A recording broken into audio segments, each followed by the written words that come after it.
નમસ્કાર દર્શક મિત્રો, સ્વાગત છે આપનું ક્રાંતિ માર્ગમાં અને આપણી સાથે જોડાઈ ચૂક્યા છે કોળી સમાજના આગેવાન પ્રવીણભાઈ કોળીજી. પ્રવીણભાઈ, સ્વાગત છે આપનું ક્રાંતિ માર્ગમાં.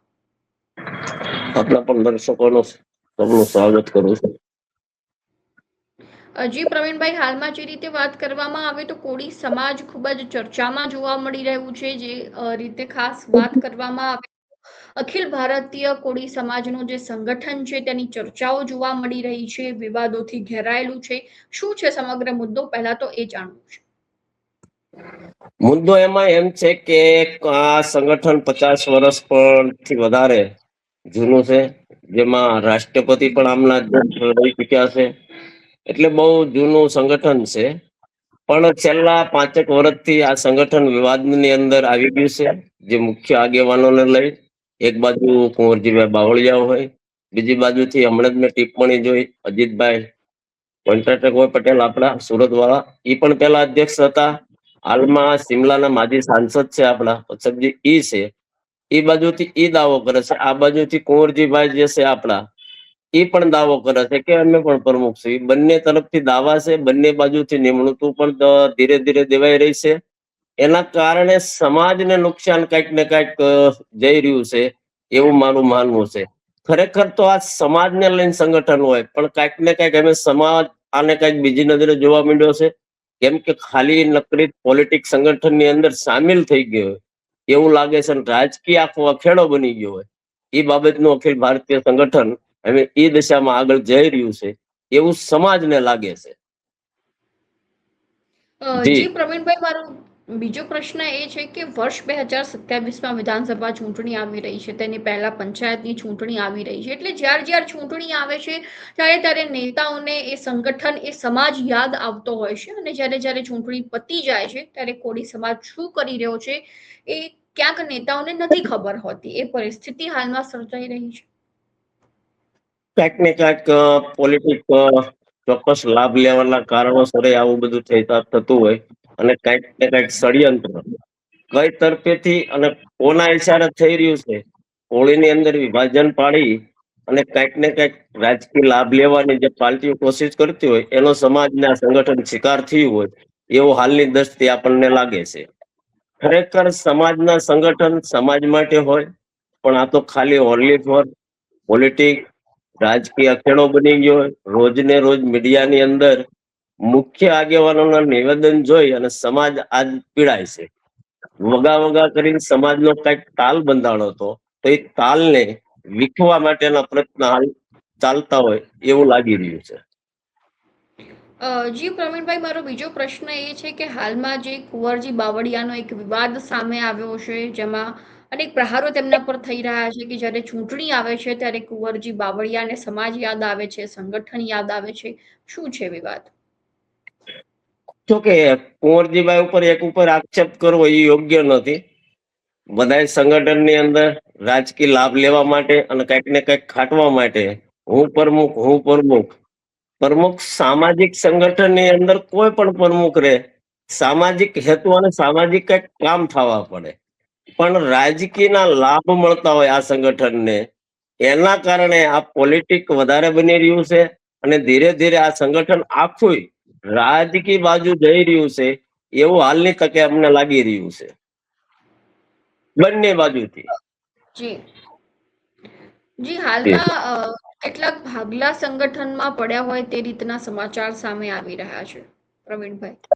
હા, બે ભાગલા છે કે આનું ઇલેક્શન અજમેરની અંદર થયેલું, જે કે આની પહેલા આજે માનો કે 6 વર્ષ પહેલા કુંવરજીભાઈ બાવળિયા અખિલ ભારતીય કોળી સમાજના રાષ્ટ્રીય અધ્યક્ષ હતા.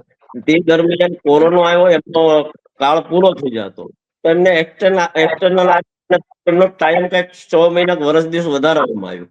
પછી કોરોના કાળ પૂરો થતા એમને કીધું કે આપણે ઇલેક્શન કર્યું, પણ બાવળિયા સાહેબ કઈક રાજી નહોતા, આવું વાતો સંભળાય છે. એટલે બાવળિયા સાહેબ કીધું કે અમે આપણે નિરાતે આ બધું 3 વર્ષ પૂરા કરી લો. પણ એ બીજા જે ગ્રુપ હતા એને સ્વીકાર્યું નહીં, અને એમની ના હોવા છતાંય અજમેરની અંદર ઇલેક્શન કરી નાખ્યું. ત્યાં ગેરહાજરી કુંવરજીભાઈ ની હતી કે એના ગ્રુપના એના જોડેદાર જે પણ સાથીઓ હોય એના, એ લોકો ગેરહાજર હતા અને ઇલેક્શન કરી અને અજીતભાઈ પટેલને પ્રમુખ તરીકે રાષ્ટ્રીય ડિક્લેર કર્યા ચૂંટણીના આધારે. જે એની સંગઠનની પ્રક્રિયા છે એના આધારે એ રીતે એમને ડિક્લેર થયા. પણ બાવળિયા સાહેબે એને સ્વીકાર્યું નહીં. એને કીધું કે આ જે સંગઠનનું સંવિધાન છે એની વિરુદ્ધમાં કામ થયું છે, એટલે એ લોકો કોર્ટમાં ગયા.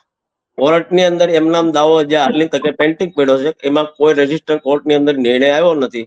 એટલે બંને બાજુથી દાવા થઈ રહ્યા છે. જી જી પ્રવીણભાઈ, બીજો પ્રશ્ન એ છે કે એવા સમાચાર પણ સામે આવી રહ્યા છે કે હાલમાં કુંવરજી બાવળિયા વર્સેસ હીરાભાઈ સોલંકી ની સ્થિતિ છે. બંને એક જ પાર્ટીમાંથી આવવાવાળા નેતા છે. એક ભાજપના મંત્રી છે તો બીજા ભાજપના ધારાસભ્ય છે, છતાં પણ આમને સામનેની સ્થિતિ છે. રાષ્ટ્રીય પ્રમુખને લઈને દાવાબાજી છે. હીરાભાઈ તો ગુજરાતના પ્રમુખ છે અને ભાઈ બાવળિયા સાહેબ રહ્યા એ રાષ્ટ્રીય પ્રમુખ છે. એટલે કેન્દ્ર લેવલનો જે કઈ છે મોટા નેતા, જૂના આગેવાન પીઠ છે, એની વચ્ચે ખેંચતાણા કઈક ચાલી રહેશે.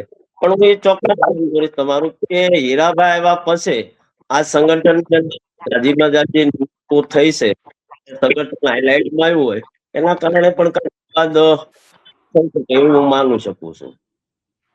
જી પ્રવીણભાઈ, છેલ્લો પ્રશ્ન એ છે, તાજેતરમાં જ એક કોળી સમાજના આગેવાન હતા, અખિલ ભારતીય કોળી સમાજ સંગઠન સાથે જોડાયેલા જ આગેવાન હતા. તેમણે રાજીનામું ધરી દીધું અને તેના કારણમાં જણાવ્યું હતું કે હીરાભાઈ સાથે કામ કરવાની મને મજા નથી આવી રહી, મારા કોલ રિસીવ નથી કરી રહ્યા, મારું કામ જે છે તે ક્યાંક ને ક્યાંક અટકી ચૂક્યું છે, એ મને સાંભળતા નથી, એટલા માટે હું આ પદ પરથી રાજીનામું આપું છું, સંગઠનમાંથી રાજીનામું આપું છું.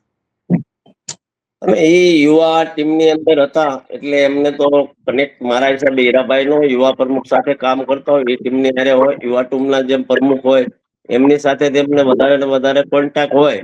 હીરાભાઈ ઉપર આક્ષેપ કરવો મારી નજરે યોગ્ય નથી, કેમ કે યુવા સંગઠનમાં હતા. આમાં બે પાર્ટ હોય છે, યુવા અને એક જનરલ. તો યુવાનો ને પ્રમુખ હોય તો યુવાન પ્રમુખ એમને દિવેશભાઈ ચાવડાને જાણ કરવી, સીધું આપણે સોશિયલ મીડિયાની અંદર આ રીતની પોસ્ટ કરવી એ મારા હિસાબે યોગ્ય નથી. જી જી પ્રવીણભાઈ, તમને શું લાગી રહ્યું છે, કુંવરજી બાવળિયા સાચા છે કે પછી તમારા મતે હીરાભાઈ સોલંકી તેમના સ્થાન પર સાચા છે?